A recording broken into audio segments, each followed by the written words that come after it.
program is brought to you in living color on NBC. The year was 1966. My dad was a senior in high school. The RMS Queen Mary had 1 year to retirement. The Beatles were on tour.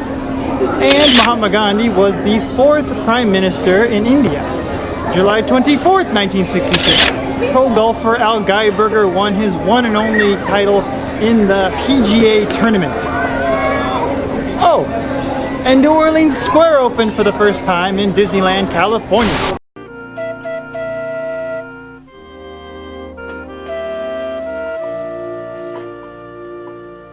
Disneyland has always had a big river and a Mississippi sternwheeler. It seemed appropriate to create a new attraction at the bend of the river. And so Disneyland's New Orleans Square came into being. A New Orleans of a century ago when she was the gay Paris of the American frontier. In 1803, the United States wanted New Orleans for a port. In order to get it, we had to make a package deal with Napoleon. He insisted that we buy the peripheral area. So we threw in an extra million and ended up with 800,000 square miles. The Louisiana Purchase was probably the greatest real estate deal of all time. It included all of this territory from the Gulf to Canada. Total cost, $11 million. And by the way, Disneyland's New Orleans Square alone cost $15 million. But of course, a dollar went much further in those days. It was a gala day when we officially opened New Orleans Square. We had a real jubilee, Southern style. Walt Disney chose to add New Orleans Square to the Disneyland experience because a New Orleans theme would fit in so well with the already southern vibes of Disneyland. It was a 5-year project influenced by the 1964 World's Fair because of the animatronics involved. Our special guest was the mayor of the first New Orleans. Jump to March 18th, 1967, and you got Pirates of the Caribbean. Pirates of the Caribbean was received in the same way that Rise of the Resistance was received in Star Wars Galaxy's Edge. And it's funny to see how New Orleans today has not changed very much. And Pirates of the Caribbean has not changed very much either, actually. There's a little hidden gem in Pirates that has been there since opening day that I didn't even know about until maybe 7 years ago. Then in here, we have a special attraction. We call it the Blue Bayou Lagoon. Because I had an annual pass and might not get another one, I could not miss my chance at having dinner at this place. Hello, welcome to Inner OC, bringing you citrus, surf, sand, and on occasion, Disneyland.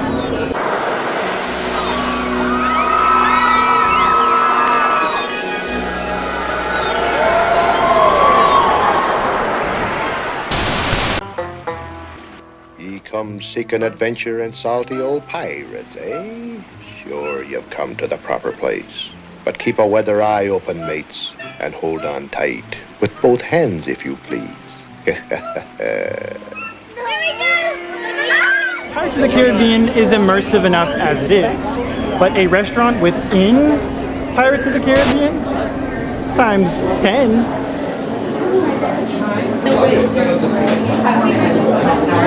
We got a 30 to 40 We got our own glow cans. That? We're here.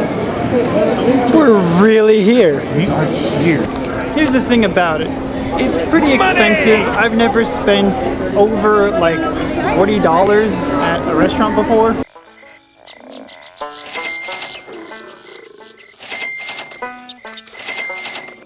You're probably likely to spend at least $60 to $70 per person, depending on what you get, of course. Daniel Gertie, party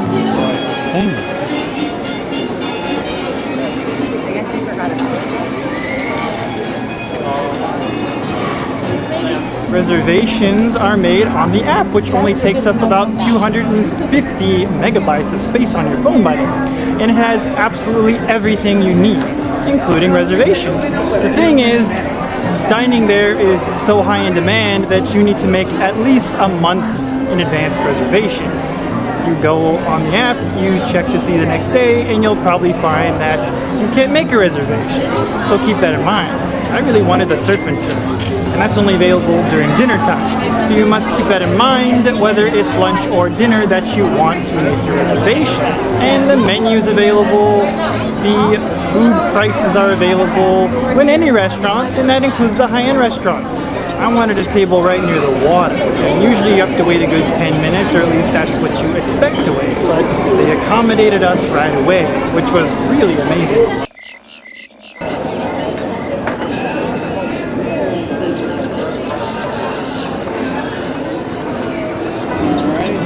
Good evening. Hello, how are you? I'm doing very well. How about yourselves? Great. Wonderful. Happy birthday. A good way to describe the experience in there is dark. It's very dark. Here's the thing about sitting by the water. You see all the people going by to start their experience on Pirates of the Caribbean, which is really cool. But it can also be very awkward. I found myself being the one to wave at them, and you had groups that waved back just fine. Are they talking to us? I think so. I heard Eric. You did not hear Eric. I did.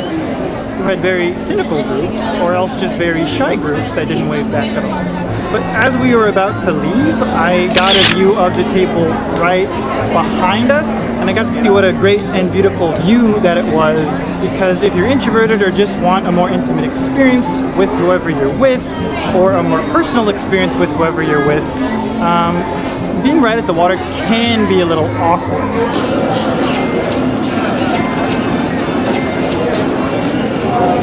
So I think I'm gonna get the chicken roast submission. So, are we ready to order? Yes, we're ready to order. Okay. What can I get for you?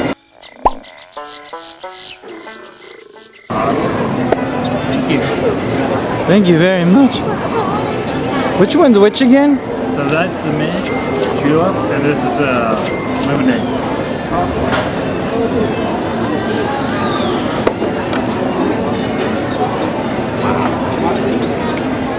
There's an aftertaste of mango, raspberry aftertaste, which maybe it's not my favorite, but mixed with the lemonade and the Sprite. Cheers. Like, how do they do it? You can taste the mint, you can taste the julep. I guess there's lemon in here. It tastes like there's lime in here. Maybe I just think there is because, is this a lemon or a lime? I think this is actually a lemon. I thought it would maybe be like overrated to get the mint julep because everyone gets the mint julep, it's popular, but I get it. I get it. Gumbo. It might not be on the menu, but they will have it.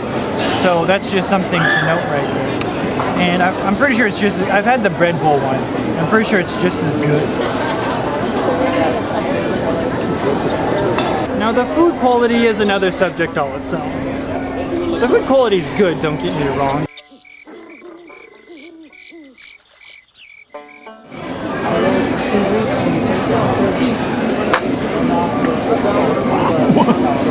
That's really good. You have chicken often, so how does this differ from even good chicken you've had?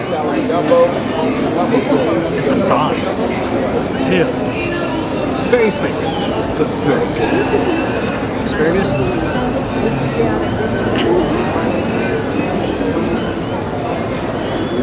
I have a garlicky butter tang to it.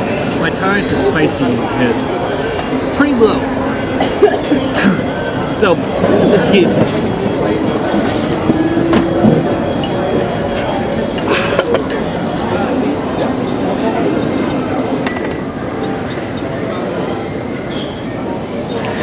So I haven't had lobster in like 8 years, but I was kind of not happy with the size of my lobster.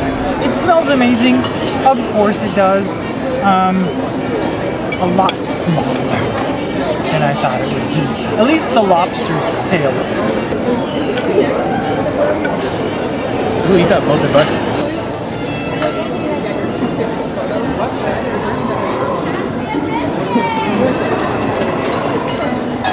It's not too rubbery, and it's not as tender as I was expecting, but the flavor is bursting. I don't have to add anything to this. That's the best part about it. Now let's try the steak. Wait. Okay, it pretty much falls off, but I do need the knife a little bit. I don't know if that's a good sign or not. And this, ooh, what kind of sauce is this again? It's good sauce.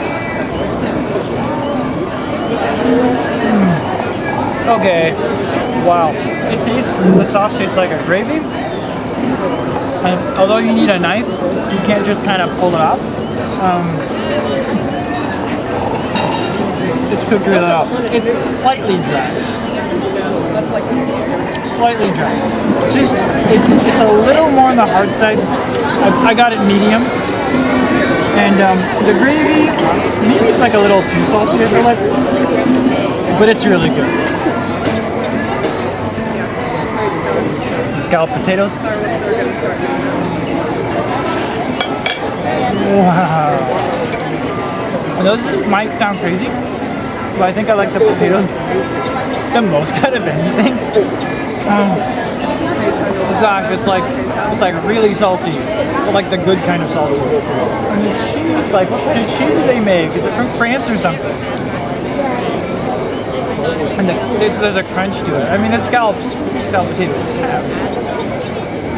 But this is my favorite part. This is my favorite part of the meal. I watched a DFB guide video that went over the quality of food at the Blue Bayou, and it was number 3 on their list at the time. It is good. They described it as banquet style. Made in mass quantities, good quality, but made for the masses. And to me that was a very good description of what it was like for me. You're mostly there for the Cajun style food, of course, but you're mostly there for the atmosphere. And I don't regret one bit going there at least once. If I were to go there again, I would get the jambalaya. I would sit in a slightly different seat, but above all, it was totally worth it. It was worth was it over $100 that we spent there? You got to experience the Blue Bayou at least once. And I would go again. Thank you for watching. Please subscribe. It helps our channel out a lot. We are really trying to bring the Orange County community together, and these videos help to do that. There are many more videos on the way, all covering the diversity of Orange County and the hidden gems, and the not so hidden gems that could use a little re-perspectivizing. My name is Matthew, and we will see you next time.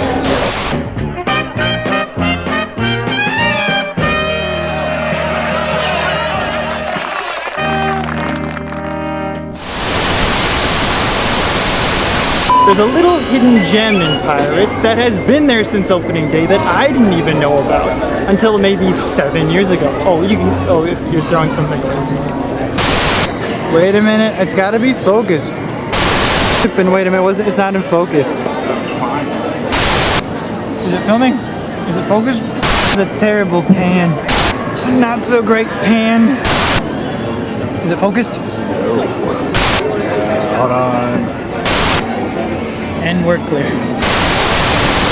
No fear have ye of evil curses, says you. Properly warned ye be, says I.